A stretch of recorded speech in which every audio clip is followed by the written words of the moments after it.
అందరికీ నమస్తే. ఎలా ఉన్నారు మిత్రులందరికీ నమస్కారం.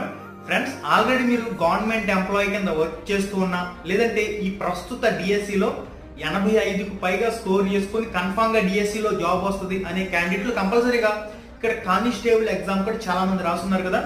కానిస్టేబుల్ ఎగ్జామ్ లో కూడా మీకు మంచి స్కోర్ వచ్చినట్లయితే, ఇక్కడ డిఎస్సి లో కూడా మంచి స్కోర్ ఉన్నట్లయితే, కానిస్టేబుల్ జాబ్ కి సంబంధించి మెరిట్ లిస్ట్ లో మీరున్నా గానీ ఆ పోస్ట్ కి గానీ మీరు వెళ్ళకపోతే ఆ పోస్ట్ అనేది బ్యాక్ లాగ్ పడే అవకాశం అయితే ఉంటుంది. కాబట్టి ఆ పోస్ట్ అలా బ్యాక్ లాగ్ పడి వేస్ట్ అయ్యే కంటే ఆ నెక్స్ట్ మెరిట్ క్యాండిడేట్ కి రావాలంటే మీరు అన్విల్లింగ్ ఫామ్ అని చెప్పేసి ఒకటి ఫిల్ చేయవలసి ఉంటుంది.